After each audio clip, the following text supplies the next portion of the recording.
इस्तेकबाल है आपका मानव समाचार में और मैं हूं शहबाज अनवर। आइए देखते हैं आज की कुछ खास खबरें। नासिक ग्रामीण जिले में पुलिस की बड़ी कार्रवाई। पुलिस सुपरिटेंडेंट बाला साहब पाटिल की हिदायत पर 10 अक्टूबर की रात पूरे जिले में ऑल आउट ऑपरेशन और नाकाबंदी मुहिम चलाई गई। इस कार्रवाई में 8 सब डिविजनल अफसरान, 40 पुलिस स्टेशन इंचार्ज और तकरीबन 350 एहलकार ने हिस्सा लिया। पुलिस ने रात भर सड़कों पर गश्त करते हुए मुतअद्दिद कार्रवाइयाँ की।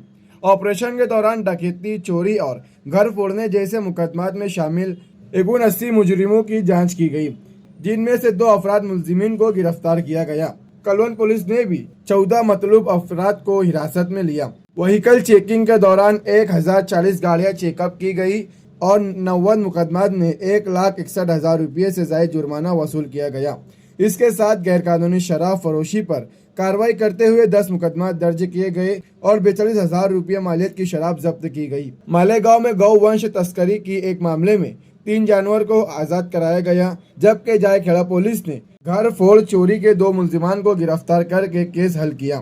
पुलिस सुपरिटेंडेंट बाला साहब पाटिल ने कहा कि कानून व नज्म बरकरार रखने और मुजरिमों में खौफ पैदा करने के लिए इस तरह के ऑल आउट ऑपरेशन और नाकाबंदी मेहनत आइंदा भी जारी रहेंगी। जायखेड़ा में दुकान तोड़कर चोरी करने वाला मुलजिम मालेगांव से गिरफ्तार। जायखेड़ा पुलिस ने बरवक्त कार्रवाई करते हुए दुकान तोड़कर चोरी करने वाले एक मुलजिम को मालेगांव से गिरफ्तार कर लिया। वाकया 8 जून 2024 की रात का है, जब नामालूम अफराद ने जायखेड़ा के शंकर साठे रोड पर वाकई दुकान का ताला तोड़कर 9,000 रुपये नकदी और दीगर सामान चोरी कर लिया था। पुलिस ने मुकदमा नंबर 348/2024 दर्ज करके तफ्तीश शुरू की थी। तहकीकात के दौरान पुलिस ने सलीम शेख को गिरफ्तार किया। पूछगछ में इसने जुर्म कबूल कर लिया और बताया कि वो अपने एक साथी के साथ वारदात में शामिल था। ताहम दूसरा शख्स अभी फरार है। पुलिस सुपरिटेंडेंट बाला साहब पाटिल, एडिशनल एसपी तेगबीर सिंह संधू और अशोक सोनवने की रहनुमाई में पुलिस टीम ने यह कामयाबी हासिल की। पुलिस सुपरिटेंडेंट बाला साहब पाटिल की हिदायत पर पुलिस ने बड़ी कार्रवाई करते हुए नासिक हाईवे पर ट्रक ड्राइवर को लूटने वाले एक खतरनाक मुलजिम को गिरफ्तार कर लिया। 28 जून 2024 की रात 8 नामालूम अफराद ने हाईवे पर चलते ट्रक को रोका, ड्राइवर को तशद्दुद का निशाना बनाया और 25,000 रुपये नकदी लूट कर फरार हो गए थे। इस मामले में पुलिस ने मुकदमा दर्ज करते हुए तफ्तीश शुरू की थी। तहकीकात के दौरान पुलिस ने मालेगांव के रहने वाले समीर को हिरासत में लिया। पूछगछ में इसने वारदात में अपनी शमूलियत कबूल कर ली। इसके साथियों की शनाख्त के लिए पुलिस तफ्तीश जारी है। सिविल अस्पताल में 4 महीने से दवाएं गायब, गरीब मरीजों को शदीद परेशानी। मालेगांव सिविल अस्पताल में गुज़िश्ता 4 महीने से दवाएं और जरूरी मेडिकल सामान दस्तयाब नहीं है।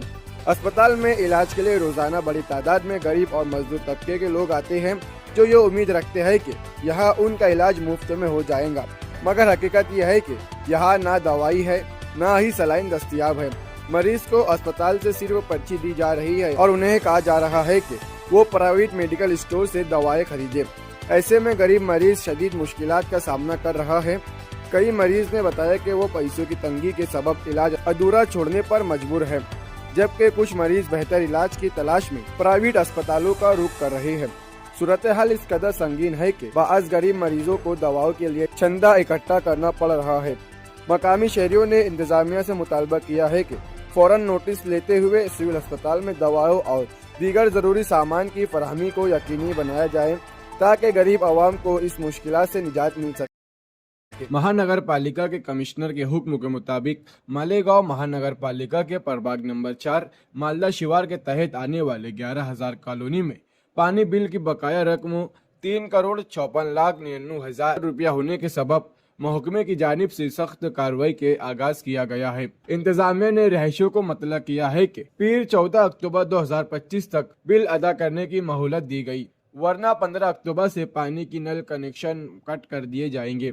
इस सिलसिले में रहायशियों को बाज़ाब्ता कारपोरेशन अधिकारियों ने जाकर वार्निंग दी, मगर दूसरी जानिब अगर 11,000 कॉलोनी की ज़मीनी हकीकत देखी जाए तो वहाँ के हालात कुछ और ही कहानी बयान करते हैं। इलाके में ना कोई बुनियादी सहूलत है, ना रोज़गार के मौके। वहाँ के बेशतर लोग लोअर मिडिल क्लास तबके से ताल्लुक़ रखते हैं, जो पहले ही महंगाई और बेकारी से परेशान हैं। जब मानव समाचार की टीम ने ग्राउंड रिपोर्टिंग की तो आवाम आंसू बहाने पर मजबूर नजर आई। अब देखना यह है कि 14 अक्टूबर की दी गई मोहलत खत्म होने के बाद महानगर पालिका क्या कदम उठाती है और आवाम इस सूरत हाल का कैसे सामना करता है। गिना डैम की मेन वाटर मोटर की पावर डीपी में अचानक शॉर्ट सर्किट के बाइस आग लग गई। आग लगने के बाद डीपी मुकम्मल तौर पर बंद हो चुकी है, जिससे पानी की सप्लाई पर गहरा असर पड़ा है। जब मानव समाचार ने मुतल्लिका अफसरान से रब्ता करने की कोशिश की तो कोई इत्मीनान बख्श जवाब नहीं मिला। पहले ही मालेगांव शहर में पानी की फराहमी का निजाम बुरी तरह मुतासिर है। ख्वाजा गरीब नवाज पुल के नीचे 2 मरतबा पाइपलाइन फट चुकी है, जिसकी वजह से शहर में गुज़िश्ता 1 महीने से पानी की सप्लाई दरहम बरहम है। 17 सितंबर 2025 को मदीना मस्जिद के करीब भी पाइप फटने का वाक़या पेश आया था, मगर उस वक्त भी शहरियों को किसी वाज़ेह वजह से आगाह नहीं किया गया था। इसी तरह 2 दिन कबल आदर्श होटल के करीब पाइप फटने का वाक़या पेश आया, जिसकी मरम्मत का काम अभी तक मुकम्मल नहीं हुआ। और अब गिना डैम की मेन वाटर मोटर की पावर डीपी में आग लगने की ये बड़ी खबर शहर के लिए मजीद परेशानी का बाइस बन गई है। खदशा जाहिर किया जा रहा है कि आने वाले कई दिनों तक पानी की सप्लाई मुकम्मल तौर पर बंद रहेंगी। इंतजामिया ने आवाम से गुजारिश की है कि वो पानी को नहायत एहतियात से इस्तेमाल करे और गैर ज़रूरी इस्तेमाल से गुरेज करे। 11:12 के दरमियान एक फ़ोन आया मुझे कि नेशनल हाईवे नंबर 3 सोहाना पंप के पीछे सरपंच साइजिंग में आग लगी है, बड़ी आग है। तो फौरन हमने जामिया फायर की और ख्वाजा गरीब नवाज फायर की चारों गाड़ियां मौके वारदात पर भेजी और अभी आग बुझाने का काम चालू है। आग बहुत ज़्यादा बड़ी है, केमिकल का पीछे गोडाउन है, आग ज़्यादा बढ़ गई। फिर भी हमारी फायर ब्रिगेड की पूरी टीम आग बुझाने में अभी लगी हुई है और आग कैसे लगी अभी इसका तो अंदाज़ा नहीं है। अभी सरपंच साइजिंग के मालक से जब पंचनामा होगा तो उससे पूरी तफसील ली जाएंगी कि आग कैसे लगी है। आग साइजिंग में लगी क्या गोडाउन में लगी? ये साइजिंग के पीछे गोडाउन है, उसके अंदर आग लगी है, लेकिन आग इतनी बड़ी है अगर फायर गाड़ी मौके वारदात पर नहीं पहुंचती हमारी 5 गाड़ियां, तो वो आगे सूत का गोडाउन है और साइजिंग है, उसमें भी आग लग सकती थी। अभी आग बुझाने का मुकम्मल काम शुरू है। हमारी टीम, पूरी फायर ब्रिगेड की टीम, कर्मचारी हमारे आग बुझाने में लगे हुए।